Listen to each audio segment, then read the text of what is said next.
Hello folks, sorry I can't be there with you today, but I'm here on Capitol Hill for some important business this morning.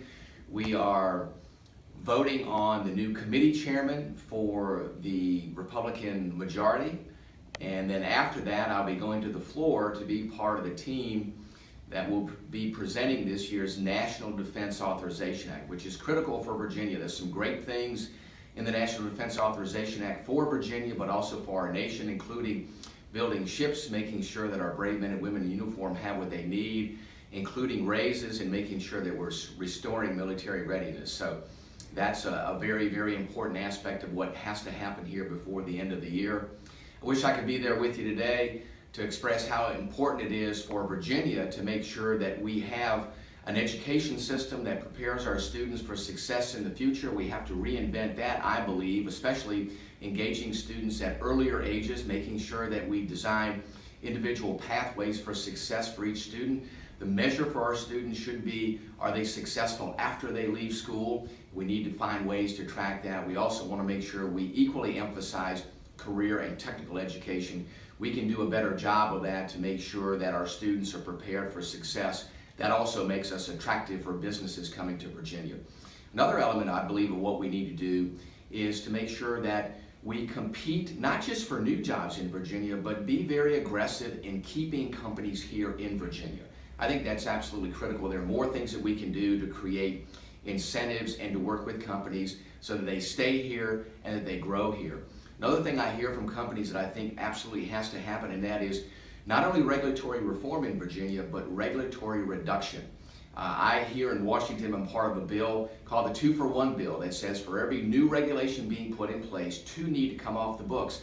I think that concept would work perfectly in Virginia to make sure we rein back in the scope of regulations. If you look at the total cost to our nation, combined local, state, and federal regulations, and you add that up, it would be equal to the 9th largest economy in the world, just less than the country of India.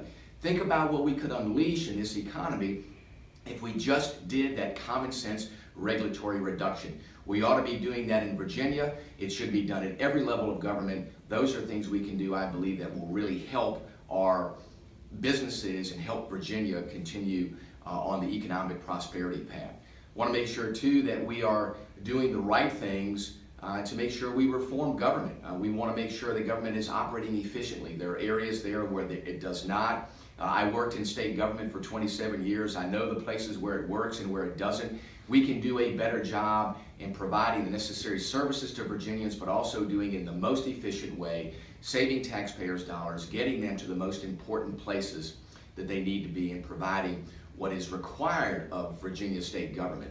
Transportation is another key issue. As you know, there'll be lots of discussion up here about infrastructure. That has to be something that, though, is done in conjunction with states. States need to have a very active role in how we come up with plans, but also resources to make sure we have a transportation system that allows us to move goods and services as well as people. That's going to be another critical element of our future success in Virginia. So, folks, again, thank you so much to the Virginia Chamber for sponsoring today's event. I'm sorry that I cannot be there. I wish I could.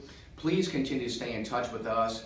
There are exciting times, I think, going on here in the nation's capital with what we have in front of us, the opportunities we have to really get our economy going, to make sure we get government out of the way, to make sure there's that balance there, to make sure, too, we rebuild our military in ways that consider the great job that our brave men and women do, but also consider ways to make sure we're working well with our partners around the world to maintain security and maintain economic ingress and egress into critical markets around the world. So, folks, thanks again. Thanks for all of your great efforts there with the Virginia Chamber, and may God bless each of you. May God bless our great Commonwealth of Virginia, and may God bless our United States of America.